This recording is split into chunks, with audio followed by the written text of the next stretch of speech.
Prenons le temps d'étudier ensemble la parole de Dieu, avec le sermon intitulé « Parole menant aux bénédictions ». Voyons l'Évangile selon Jean chapitre 3. Jean chapitre 3, verset 3.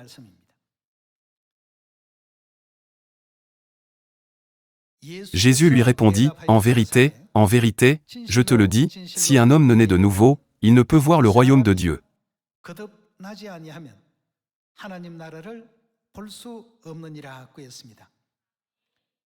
Si nous considérons notre naissance physique comme la première naissance, notre naissance spirituelle est décrite comme une naissance de nouveau dans Jean chapitre 3.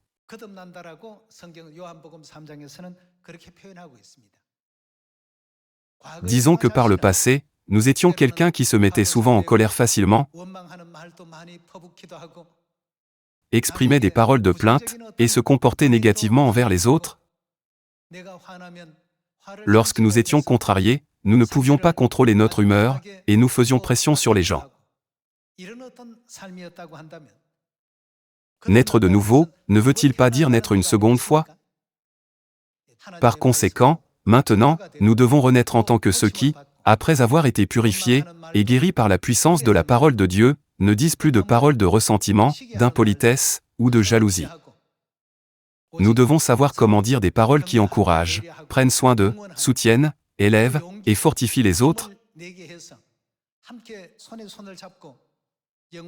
afin que nous puissions arriver en toute sécurité ensemble, main dans la main, à notre maison céleste éternelle. Si nous devenons ceux qui peuvent parler uniquement de cette manière, Dieu ne nous placera pas dans la catégorie de ceux qui n'entreront pas dans le royaume des cieux. Personne ne peut voir le royaume de Dieu, à moins qu'il ne naisse de nouveau. Il nous dirait, vos vies sont vraiment dignes d'entrer dans le royaume des cieux, n'est-ce pas? Il y a des membres qui ont tendance à prendre à la légère l'enseignement de la naissance de nouveau, même s'ils croient que ne pas observer la Pâque et le jour du sabbat est absolument inacceptable et aura de graves conséquences. Frères et sœurs, aucune partie de la parole de Dieu ne doit être prise à la légère. Voyons Matthieu chapitre 5, verset 20. Matthieu chapitre 5, verset 20. Car, je vous le dis, si votre justice ne surpasse celle des scribes et des pharisiens, qu'arrivera-t-il? Vous n'entrerez point dans le royaume des cieux. N'est-ce pas aussi une loi donnée par Dieu? Gardez à l'esprit qu'il a même dit, vous n'entrerez point, pour insister. Nous devons tous devenir des enfants célestes, qui renaissent en tant que nouveau peuple en Dieu, et portent la ressemblance du peuple céleste.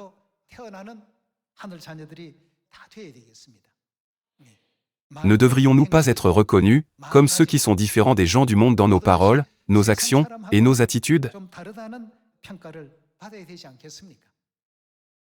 Voyons le passage ci-dessous. Verset 21. Vous avez entendu qu'il a été dit aux anciens, « Tu ne tueras point, celui qui tuera est passible de jugement. » Mais moi, je vous dis que quiconque se met en colère contre son frère est passible de jugement, que celui qui dira à son frère, « Raka ». Raka est une insulte en hébreu. Que celui qui dira à son frère, « Raka », mérite d'être puni par le Sanhédrin, et que celui qui lui dira, « Insensé », mérite d'être puni par le feu de la géhenne. Vous et moi devrions être ceux qui ne devraient absolument jamais dire de telles choses, à qui que ce soit à Sion, n'est-ce pas? Il y a des paroles qui apportent des bénédictions, émeuvent Dieu, et nous permettent d'entrer dans le royaume éternel des cieux. Nous devons donc les apprendre de la Bible, et les mettre continuellement en pratique.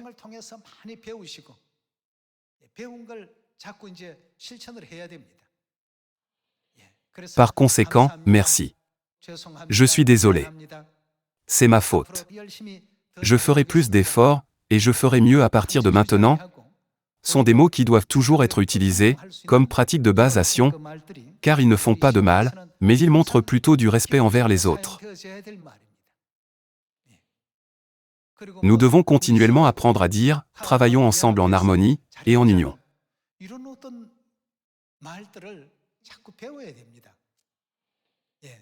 Dans Jean chapitre 3, Jésus a dit « Si un homme ne naît de nouveau, il ne peut voir le royaume de Dieu ».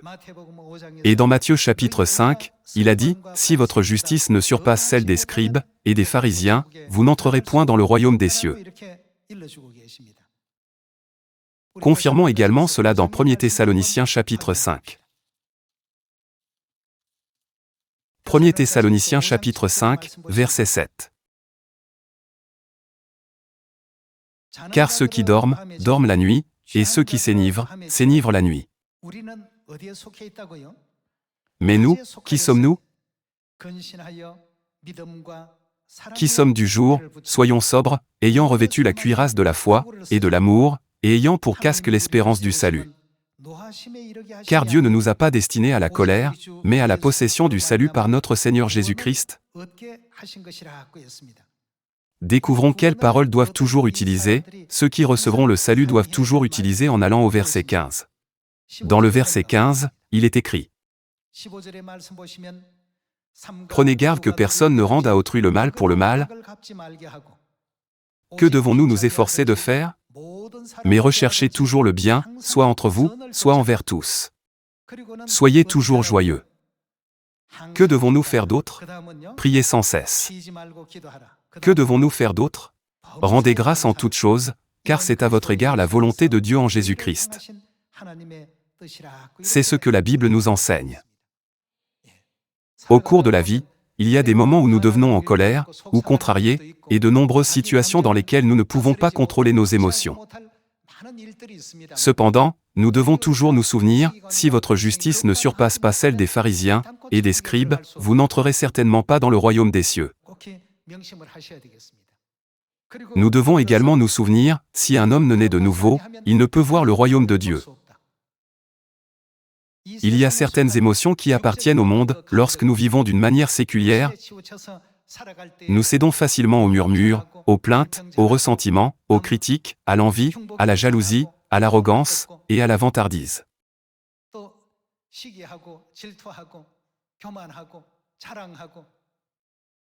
Que doivent faire ceux qui sont nés de nouveau en Dieu, concernant toutes ces choses? Nous devons nous en débarrasser tous. Où vont de telles personnes? Ils vont au ciel. Dans 1 Thessaloniciens chapitre 5, verset 15, il est écrit « Prenez garde que personne ne rende à autrui le mal, pour le mal, mais recherchez toujours le bien, soit entre vous, soit envers tous. » Nous devons faire tout notre possible pour répondre, et parler de manière à avoir une influence positive sur les autres. Même si un changement soudain peut être difficile, si nous nous plaignons 10 fois, réduisons ce nombre à 5, puis à 2, et finalement à aucun, afin de devenir ceux qui seront progressivement transformés en Christ.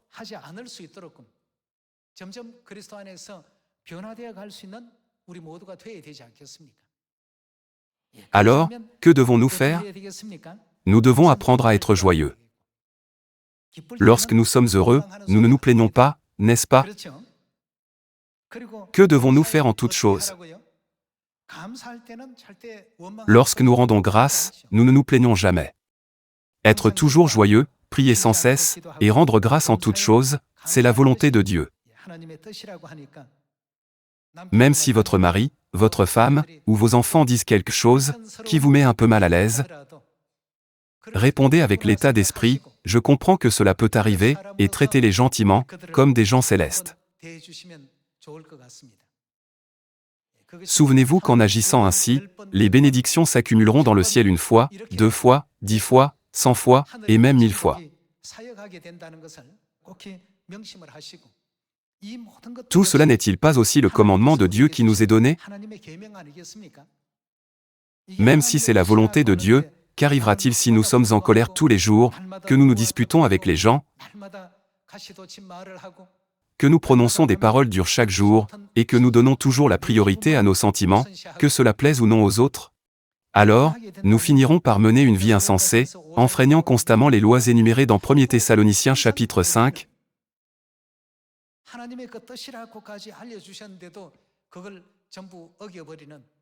Bien que nous sachions quelles sont la volonté de Dieu, et désobéissant à tout. Jetons un œil à Éphésiens chapitre 4, verset 22.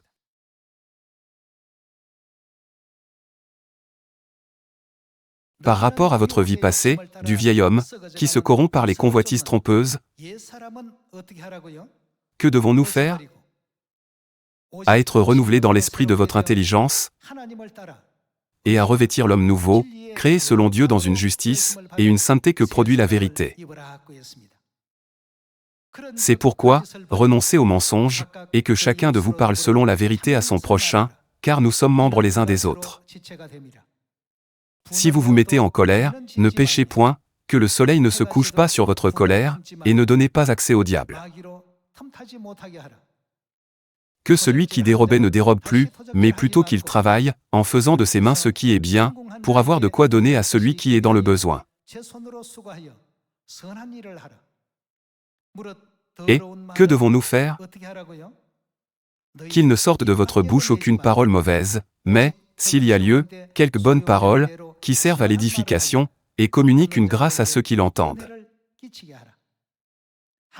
N'attristez pas le Saint-Esprit de Dieu, par lequel vous avez été scellés pour le jour de la rédemption. Verset 31.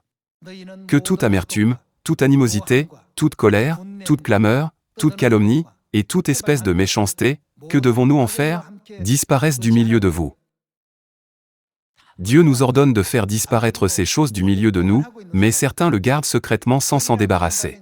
Si, jetez-le, est l'ordre de Dieu, le faire, c'est obéir à la loi de Dieu. Y a-t-il quelqu'un qui aurait caché quelque chose dans sa poche aujourd'hui, en pensant, c'est trop précieux pour le jeter? Alors aujourd'hui, dès que le culte prendra fin, retournons nos poches, et rejetons tout ce qu'elles contiennent. Dieu dit, que toutes ces choses, disparaissent du milieu de vous. Voyons le verset 32. Comment nous est-il demandé de nous traiter les uns les autres? Soyez bons les uns envers les autres, que devons-nous faire d'autre? Compatissants. Nous devons avoir pitié des pécheurs qui, s'ils n'endurent pas dans la vérité jusqu'à la fin, sont destinés à aller au feu éternel de l'enfer. Vous pardonnant réciproquement, comme Dieu vous a pardonné en Christ. Chapitre 5, verset 1. Devenez donc les imitateurs de Dieu, comme des enfants bien-aimés, et marchez dans l'amour, à l'exemple de Christ, qui nous a aimés, et qui s'est livré lui-même à Dieu pour nous comme une offrande, et un sacrifice de bonne odeur.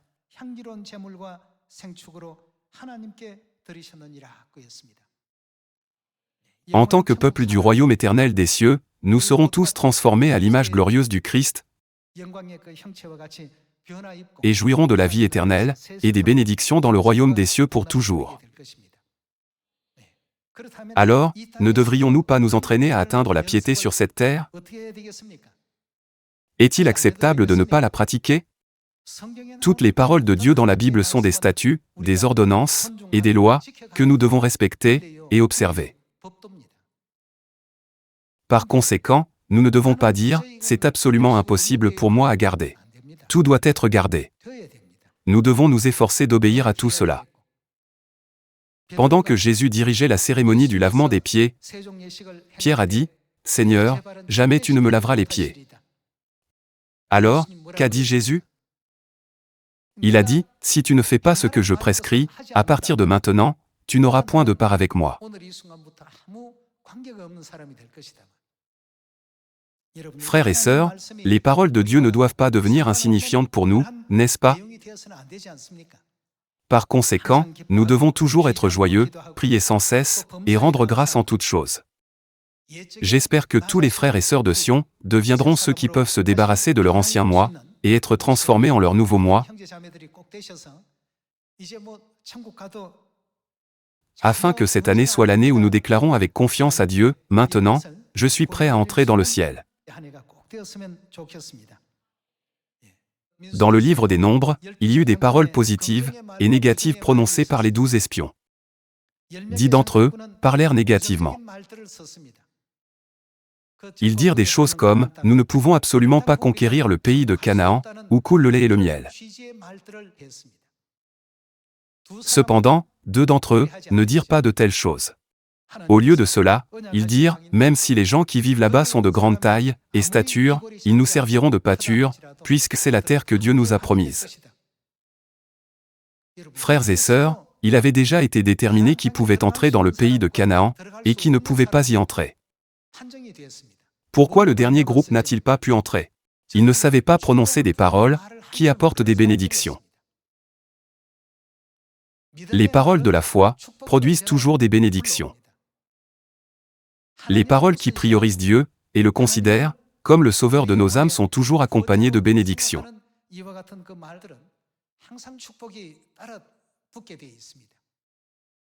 À Josué et Caleb, Dieu assura, « Vous 2 entrerez certainement dans le pays de Canaan. » Cependant, en ce qui concerne les 10 autres espions, et ceux qui se joignirent à eux, pour murmurer et pleurer, Dieu déclara, « Vous n'entrerez absolument pas dans le pays de Canaan. » Frères et sœurs, examinons attentivement quelles paroles de la Bible apportent des bénédictions, et lesquelles apportent des malédictions.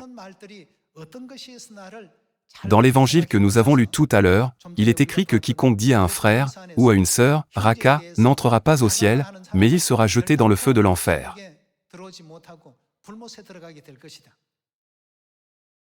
Frères et sœurs, vous ne devez pas prendre cela à la légère. Nous ne devons pas prendre à la légère, même si ce sont des paroles prononcées par Jésus, elles concernent simplement la nature humaine. Cela aussi a été établi par Dieu comme une norme de jugement très importante, qui sépare ceux qui vont au ciel, de ceux qui vont en enfer. Concernant chaque membre de notre famille de Sion, comment Dieu nous ordonne-t-il de les traiter? Tout ce que tu as fait pour l'un de ces plus petits, pour qui l'as-tu fait? Il est écrit, tu l'as fait pour moi. Cela peut être interprété comme, tu l'as fait pour Dieu. Lorsque nous disons des paroles d'encouragement pour soutenir et fortifier les plus petits parmi nous, nous parlons à Dieu. Confirmons cela par la Bible. Voyons Matthieu chapitre 25, verset 40 ensemble.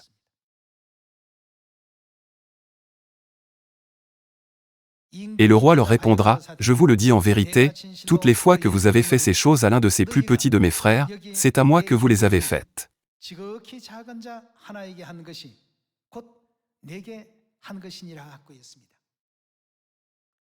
Ici, les gens sont divisés en 2 groupes, le groupe de droite, à qui Jésus donne des bénédictions, et le groupe de gauche, à qui il prononce des malédictions et le châtiment.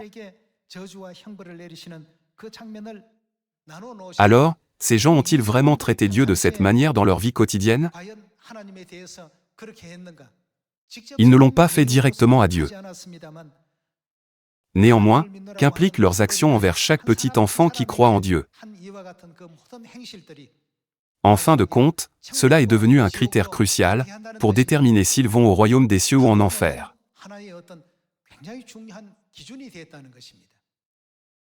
Continuons à lire. Verset 33.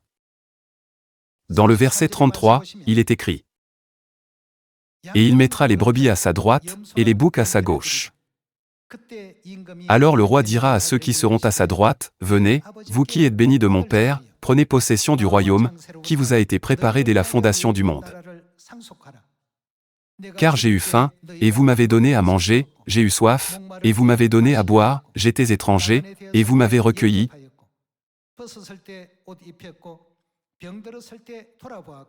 J'étais nu, et vous m'avez vêtu, j'étais malade, et vous m'avez rendu visite, j'étais en prison, et vous êtes venus vers moi. » Les justes lui répondront, « Seigneur, quand avons-nous vu avoir faim, et t'avons-nous donné à manger, ou avoir soif, et t'avons-nous donné à boire? Quand avons-nous vu étranger, et t'avons-nous recueilli, ou nu, et t'avons-nous vêtu? Quand avons-nous vu malade, ou en prison, et sommes-nous allés vers toi? » Et le roi leur répondra, « Je vous le dis en vérité, toutes les fois que vous avez fait ces choses, à l'un de ces plus petits de mes frères, c'est à moi que vous les avez faites. » Il a jugé que s'occuper des frères et sœurs dans le besoin, savoir les soutenir, les encourager, leur donner de la force, et les réconforter équivaut à le faire pour lui. 위로할 줄 아는 이런 모든 것이 전부 내게 한 일과 동일하다고 이렇게 판정을 내려주셨습니다. Voyons le verset 41.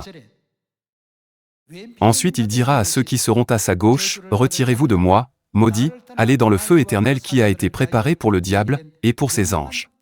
En d'autres termes, cela ne signifie-t-il pas qu'ils seront jetés dans le feu de l'enfer? Voyons le verset 42. Car j'ai eu faim, et vous ne m'avez pas donné à manger, j'ai eu soif, et vous ne m'avez pas donné à boire.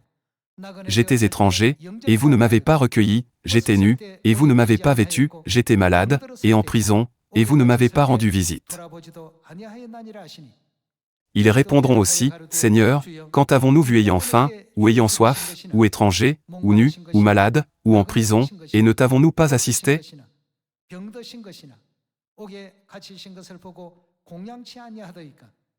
Et il leur répondra, je vous le dis en vérité, toutes les fois que vous n'avez pas fait ces choses à l'un de ces plus petits, c'est à moi que vous ne les avez pas faites.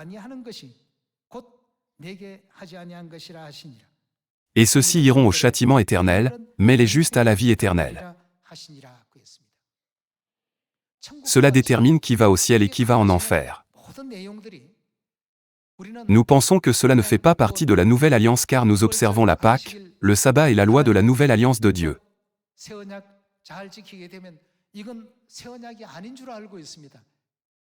Frères et sœurs, tous les aspects de la nouvelle alliance doivent finalement façonner notre caractère.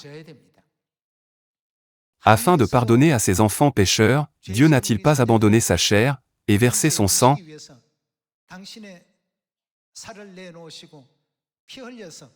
démontrant ainsi son amour pour nous conduire de la mort au chemin de la vie éternelle?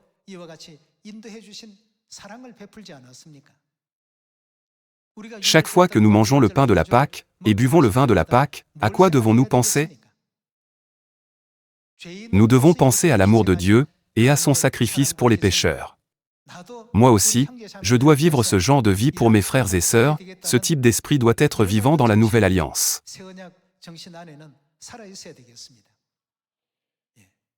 Vraiment, nous devons tous devenir les enfants bénis de Sion, qui apportent des bénédictions, la grâce de Dieu et les miracles de l'Évangile dans notre environnement.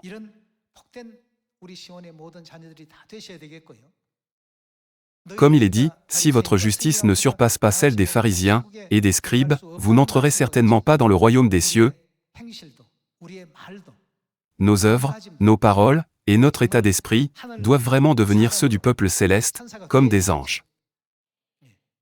Au lieu d'atteindre seulement 50% ou 60% du caractère de Dieu, efforçons-nous de devenir des anges qui reflètent pleinement son caractère. Ce n'est pas quelque chose que je vous demande, mais Dieu désire que nous opérions de tels changements. Parmi les membres de notre famille de Sion, disons toujours des paroles qui apportent des bénédictions. Nous devons aussi nous habituer à de telles paroles.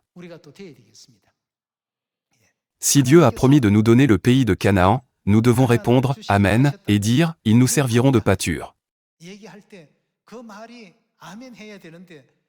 Mais si, au lieu de cela, nous disons « Amen » au murmure, et que nous les suivons, qu'adviendra-t-il de nous tous? Ne finirions-nous pas tous par périr, et être confrontés à la mort? C'est pourquoi il est souligné à plusieurs reprises dans 1 Corinthiens chapitre 10, « Ne murmurez pas ». Parfois, il y a des obstacles dans notre vie, parce qu'il y a un grand dessein caché de Dieu. Parfois, bien que nous espérions des résultats promettant un grand succès, nous pouvons rencontrer des pertes. Dieu fournit diverses circonstances adaptées à chacun de nous.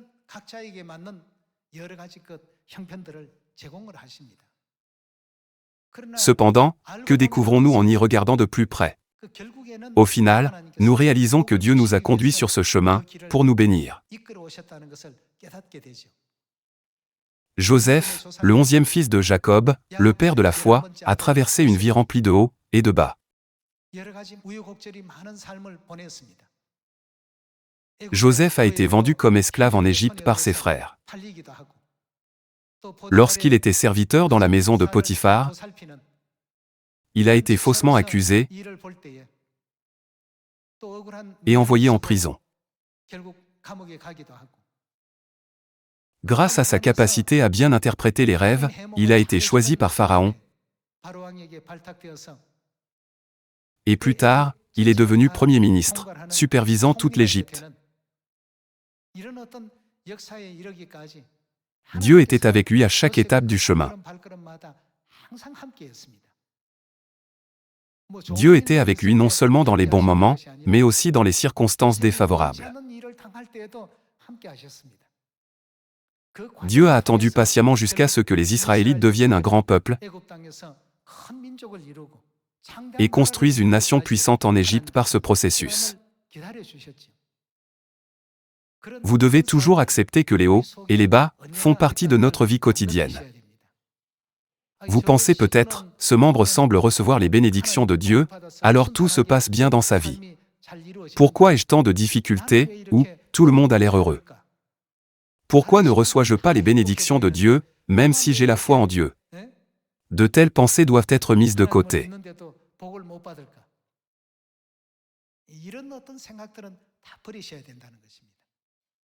Qu'est-ce que Dieu fait finalement pour nous tous à la fin? Il nous bénit à la fin, jusqu'à ce que nous recevions finalement ces bénédictions.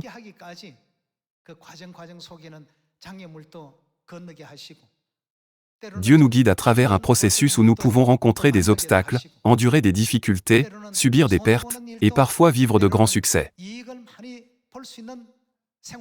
Que ce soit sur des chemins paisibles, des chemins difficiles, ou dans des milliers d'autres circonstances, Dieu est toujours avec nous.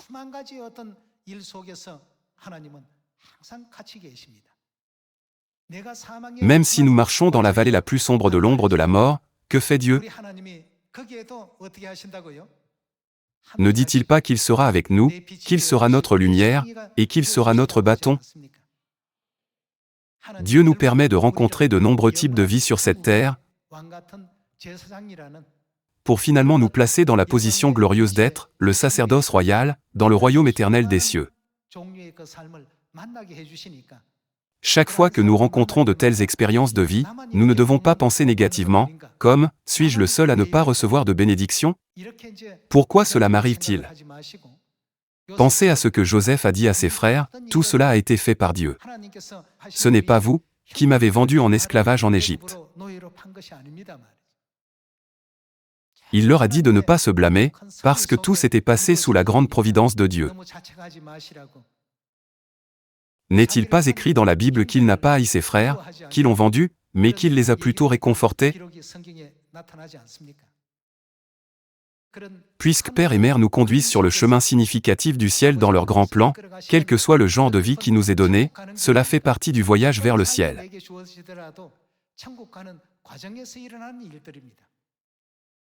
Si ce sont des situations qui se sont produites sur le chemin de l'enfer, il serait logique de murmurer et de se plaindre, mais puisqu'elles se produisent sur le chemin du ciel, y a-t-il un besoin de murmurer ou de se plaindre?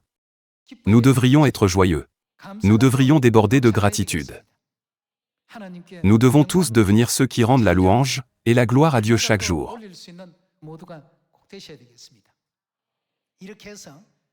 En espérant que Sion débordera de paroles, qui apportent des bénédictions chaque jour, j'aimerais conclure le sermon d'aujourd'hui. Merci beaucoup.